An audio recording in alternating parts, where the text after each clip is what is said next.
አድማጭ ተመልካቾቻችን እንደምን ቆያችሁ? እንደተለመደው ዩናይትድ በሆኑ መረጃዎች ተመልሰናል። ለሚቀጥሉት ጥቂት ደቂቃዎች አብራችሁን ከቆያችሁ ስለ ማንቸስተር አዲስ የወጡ መረጃዎችን የምናጋራችሁ ይሆናል። እስከ ቪዲዮ ፍጻሜ አብራችሁን ቆዩ።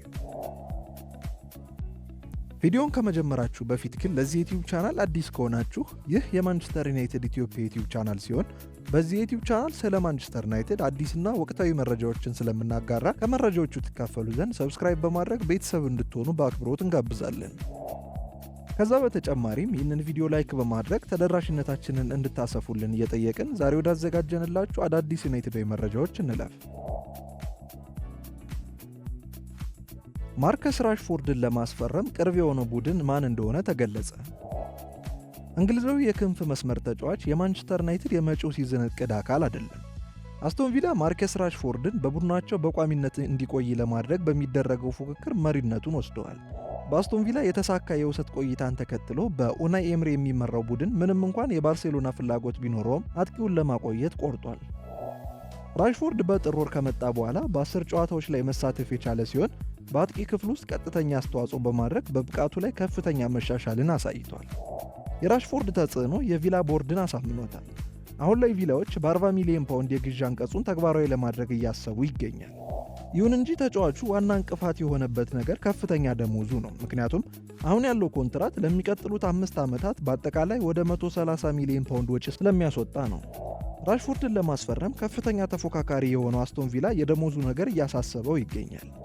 ይህ በእንዲህ እንዳለ ባርሴሎና ለመጪው የውድድር ዘመን የአጥቂ መስመራቸውን ለማጠናከር ራሽፎርድን እንደ አማራጭ በመመልከት እንግሊዛዊውን አጥቂ ለማስፈረም ፍላጎትን አሳይተዋል። ይሁን እንጂ የካታላኑ ክለብ ያለበት ውስብስብ የፋይናንስ ሁኔታ ማንኛውንም የድርድር ሙከራ ሊያደናቅፍ ስለሚችል አስቶን ቪላ ለማስፈረም በሚደረገው ፉክክር ላይ ትልቅ ዕድል አለው።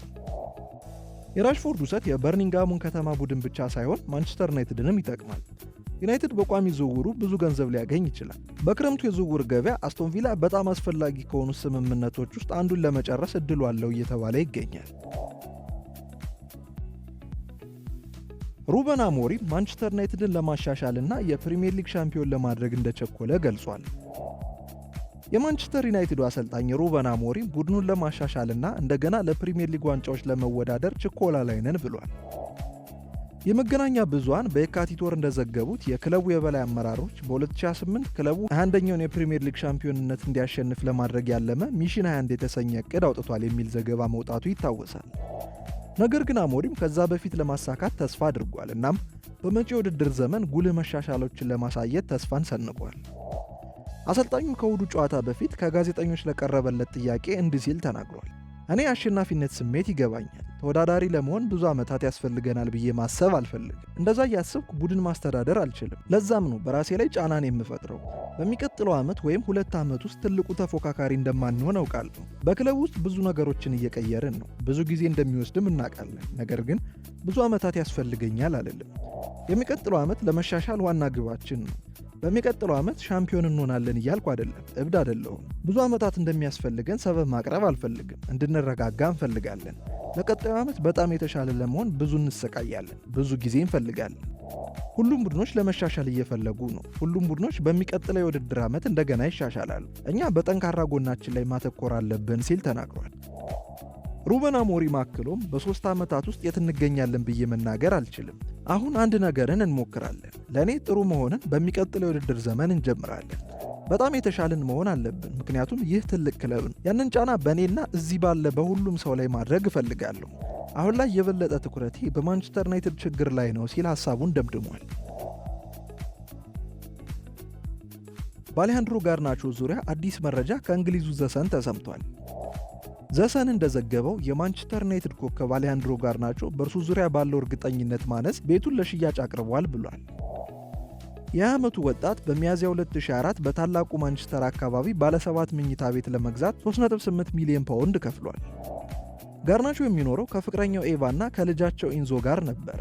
አሁን ላይ መኖሪያ ቤቱን በ3.85 ሚሊዮን ፓውንድ ለሽያጭ እንዳቀረበው ተሰምቷል። በሪፖርቱ መሰረት ወኪሉ ይህንን ሽያጭ በሚስጥር እንዲይዝ ታዟል። ሆኖም ዘሰን እንዳለው የሽያጩ ዝርዝር በማርች መጨረሻ ከወጣ በኋላ የማንቸስተር ዩናይትድ ደጋፊዎች ላይ ጋርናቾ ከክለቡ ሊወጣ ይችላል የሚል ስጋት ጭሮባቸዋል ብሏል። የዘሰን ጸሐፊ ያወጣው መረጃ እንዲህ ይላል። አንድ የእግር ኳስ ተጫዋች ቤቱን ለሽያጭ ማቅረቡ ያልተለመደ ነገር ነው። ንብረቱን ከገዛው ከ12 ወራት ባነሰ ጊዜ ውስጥ ለመሸጥ መሞከር የሚያደናግር ነገር ነው። ይህም በተጫዋቹ መልቀቅ ላይ ፍንጭ ይሰጠናል ሲል ዘግቧል። አንድ ምንጭ ቀደም ሲል በመኖሪያ ቤት ውስጥ አብሮት የኖሩት የቤተሰብ አባላት ወደ ስፔን መሄዳቸውን ለዘሰን ጸሐፊ ምላሽ የሚመስል ነገር ጽፏል። ስለዚህ ጋርናቾ ቤተሰቦቹ ወደ ስፔን በመሄዳቸው በራሱ ቤት መኖር አይፈልግም። ይህም ቤት ሽጦ ምናልባትም ትንሽ ቦታ እየፈለገ ይሆናል ብሏል። ይሁን እንጂ መረጃው የማንቸስተር ዩናይትድ የፋይናንስ ሁኔታ ጥሩ ባለመሆኑ ቦርዱ ጋርናቾን ለመሸጥ ውሳኔ ላይ እየደረሰ ሊሆን ይችላል ብሏል። የአሌሃንድሮ ጋርናቾ የማንቸስተር ዩናይትድ ቆይታ አሳሳቢ እየሆነ መጥቷል። አርጀንቲናዊ የክንፍ ተጫዋች በስፔን በአትሌቲኮ ማድሪድ የወጣቶች ቡድን አድጎ በ2020 ወደ ማንቸስተር ዩናይትድ ከ18 ዓመት በታች ቡድን መቀላቀሉ ይታወሳል። ማንቸስተር ዩናይትዶች 3 የሴሪያ ኮከቦችን እየተመለከቱ መሆኑ ተገለጸ። ማንቸስተር ዩናይትድ እስካሁን ካደረጋቸው 30 ጨዋታዎች 13ቱን በመሸነፍ በሊጉ 13ኛ ደረጃ ላይ በመቀመጥ በጣም ደካማ የፕሪሚየር ሊግ የውድድር ዘመንን እያሳለፈ ይገኛል። ዩናይትዶች ዩሮፓ ሊግን በማሸነፍ የውድድር ዘመኑን ለመታደግ ይፈልጋሉ። ዩሮፓ ሊግን ማሸነፍ ለቀጣይ የውድድር ዘመን በሻምፒዮንስ ሊግ ብቁ ለመሆኑ ዋስትናን ይሰጣል። ከዛ በተጨማሪም አዳዲስ ተጫዋቾችን በዚህ ክረምት እንዲያስፈርሙም ትልቅ እገዛን ያደርጋል። ሩበን አሞሪም ለ3-4-2-1 አሰላለፍ ብቁ ሊሆኑ የሚችሉ ብዙ አዳዲስ ኮከቦችን ስለሚያስፈልገው ቡድኑን መልሶ ለመገንባት አቅዷል። እንደ ካውት ኦፍሳይድ ዘገባ የፊዮረንቲናው ተከላካይ አድሚሬ ኮሙዝ በዩናይትድ የእጩዎች ዝርዝር ውስጥ ተካቷል። የቀኝ እግሩ የመሃል ተከላካይ ገና 20 ዓመቱ ሲሆን ቀድሞውንም በፊዮረንቲና መደበኛ ጀማሪ ነው። በዚህ ውድድር ዘመንም 33 ጨዋታዎችን ማድረግ ችሏል። ኮሙዝ የዩናይትድ ስካውቶችንም አስደምሟል። ዩናይትድ ኮሙዝን በአካላዊ ጥንካሬው፣ በብልህነቱና በኳስ ችሎታው አድንቀውታል። በተጨማሪም 20 ዓመቱ በመሆኑ ለመሻሻልና ትልቅ የመሃል ተከላካይ ለመሆን በቂ ጊዜ አለው ብለው ያምናሉ። አሞሪም እያደገ የመጣውን ኮከብ በሚቀጥለው ሲዝን በኦልድ ትራፎርድ እንደ ሃሪ ማጉዌር እና ቪክተር ሊንድሎፍ ያሉ ተጫዋቾችን ሊተካ የሚችል ተጫዋች አድርጎ ይመለከተዋል። ዩናይትድ ታዲያ እንደ አርሰናል፣ ቼልሲ፣ ቶትናም ሆትስፐር እና ጁቬንቱስ ካሉ ሌሎች ክለቦች ፉክክር ይገጥመዋል ተብሏል። ናፖሊ ከዚህ ቀደም 35 ሚሊዮን ዩሮ ለተጫዋቹ አቅርበው ነበር። ነገር ግን ያ ጥያቄ በፊዮረንቲና ውድቅ ተደርጓል። ዩናይትዶች በዚህ ዓመት ተጫዋቹን ለማስፈረም ከ40 እስከ 45 ሚሊዮን ዩሮ መክፈል ይፈልጋሉ ተብሏል። ማንቸስተር ዩናይትድ በሴሪያ የሚገኘውን ሌላኛውንም ተጫዋች ዝውውር ለመጨረስ ይፈልጋል። ሰኞ ዕለት ዩናይትድ የዩዲኒዜውን ሎሬንዞ ሉካን አዲስ የአጥቂ ኢላማቸው ማድረጋቸው ተዘግቦ ነበር። የጣሊያን ፕሬስ ዘገባዎች ዩናይትዶች በሉካ ዋጋ መደሰታቸውን ገልጸዋል። የመሃል አጥቂው በዚህ ዓመት ለዩዲኒዜ ባደረጋቸው 32 ጨዋታዎች 12 ግቦችን ማስቆጠር ችሏል። ሶስተኛው የዩናይትድ ፍላጎት እዛው በሴሪያ የሚገኘው በጥር ወር ከሪያል ቤቲስ ለኮሞ የፈረመው የ19 ዓመቱ አሳኔ ዲያዎ ነው። ዲያዎ እስካሁን በ12 የሴሪያ ጨዋታዎች 5 ጊዜ ግብ በማስቆጠር በጣሊያኑ ቡድን በፍጥነት መላመድ የቻለ የክንፍ ተጫዋች ነው። የዲያዎ የዝውውር ዋጋ ወደ 21 ሚሊዮን ፓውንድ ይጠጋል ተብሏል። ማንቸስተር ዩናይትዶች የሪያል ማድሪዱን ኮከብ በ100 ሚሊዮን ዩሮ ማዘዋወር ይፈልጋሉ።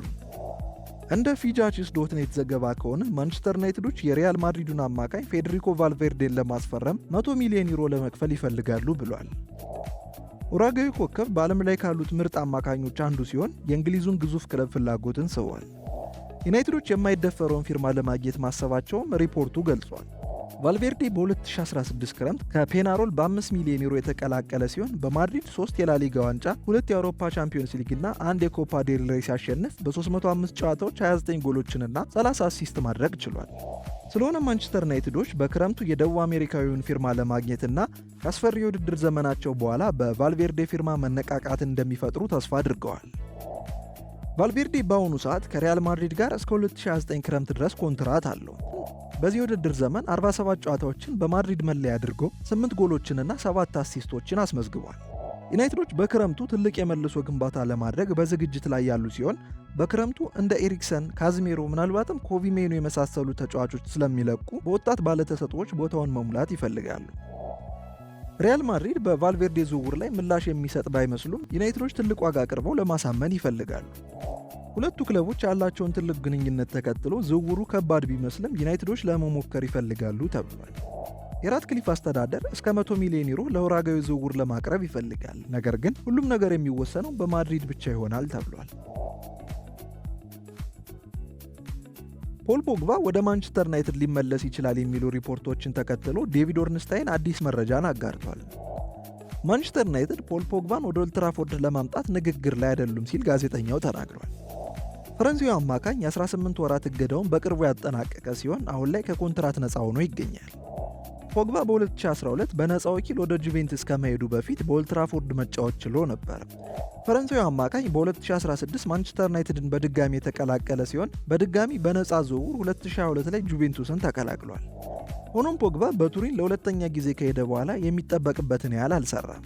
ተጫዋቹ የዶፒንግ ምርመራን በመውደቁ የ4 ዓመት እገዳ ስለገጠመው የእግር ኳስ ሕይወቱ ወደ ማለቁ ቢቃረብም ተጫዋቹ ይግባኝ ጠይቆ በተሳካ ሁኔታ ቅጣቱ ወደ 18 ወራት ዝቅ ብሎለታል። ይሁን እንጂ ከወራት በፊት አሮጊቶቹ ከፖግባ ጋር ተለያይተዋል። በዚህ ሲዝን ማንቸስተር ዩናይትድ እየታገለ ባለበት ወቅት ፖግባ ወደ ኦልድ ትራፎርድ ሊመለስ እንደሚችል እየተነገረ ነበር። ሆኖም ዴቪድ ኦርንስታይን በእነዚህ ጉዳዮች ላይ ምላሾችን ሰጥቷል። ታዋቂው ጋዜጠኛ ከዛ አትሌቲክስ ጋር ባደረገው የጥያቄና መልስ ፕሮግራም ላይ ክለቡም ሆነ ተጫዋቹ በድጋሚ የመገናኘት ፍላጎት እንደሌላቸው ተናግሯል።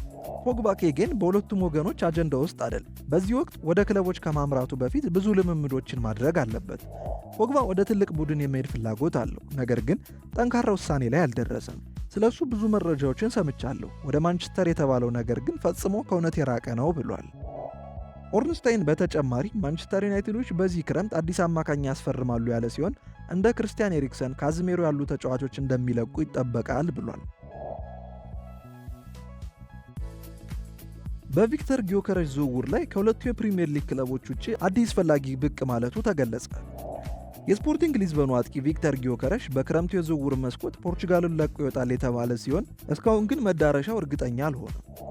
በተጫዋቹ ዝውውር ላይ ማንቸስተር ዩናይትድ እና አርሰናል ፉክክር ውስጥ ይገኛሉ።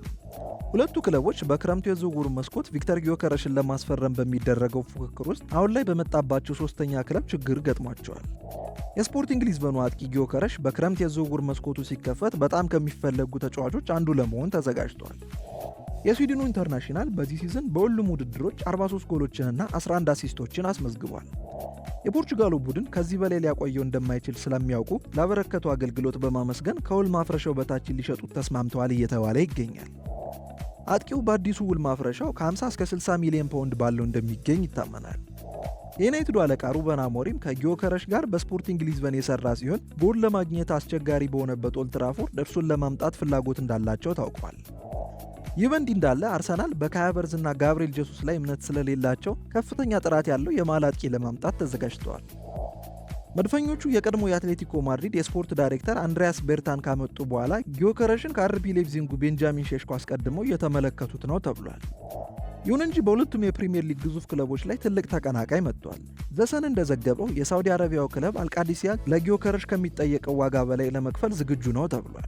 የሳውዲ ፕሮ ሊግ ቡድን ከኦባሚያንግ ጋር ጊዮከረሽን ለማጣመር ዝግጁ መሆናቸው ተሰምቷል። በመካከለኛው ምስራቅ ያለው የገንዘብ አቅም የሚታወቅ ሲሆን የሳውዲው ቡድን ብቅ ማለት በገበያው ላይ ሌላ ርዕስም ፈጥሯል። ጊዮከረሽ ወደ አንድ ትልቅ የአውሮፓ ክለብ ለመዘዋወር እንዳሰበም ተዘግቧል። ከአሞሪም ጋር እንደገና የመስራት ተስፋ ዩናይትድን እድል ሊሰጥ ቢችልም አሁን ላይ በፕሪሚየር ሊጉ ያሉበት ደረጃ ተጫዋቹ ወደ ሌላ ክለብ እንዲመኝ ያደርገዋል። እንደሚታወሰው በዚህ ዓመት መጀመሪያ ላይ ጊዮከረሽ በአውሮፓ ውስጥ ካሉ ምርጥ ቡድኖች ለአንዱ ለመጫወት ተስፋ እንዳለው ተናግሮ ነበር። አድማጭ ተመልካቾቻችን ለዛሬ ያዘጋጀንላችሁ ዩናይትዳዊ መረጃዎች እኚህን ይመስሉ ነበር። በቀጣይ የመረጃ ጊዜዎቻችን እስክንገናኝ ድረስ ለዚህ ዩቲዩብ ቻናል አዲስ ከሆናችሁ ሰብስክራይብ በማድረግ ቤተሰብ እንድትሆኑ በአክብሮት እንጋብዛለን። ከዛ በተጨማሪም ይህንን ቪዲዮ እስከዚህ ድረስ የተመለከታችሁ ላይክ በማድረግ ተደራሽነታችንን እንድታሰፉልን እየጠየቅን በቀጣይ ቪዲዮ እስከምንገናኝ ድረስ መልካም ጊዜ፣ መልካም ቆይታ።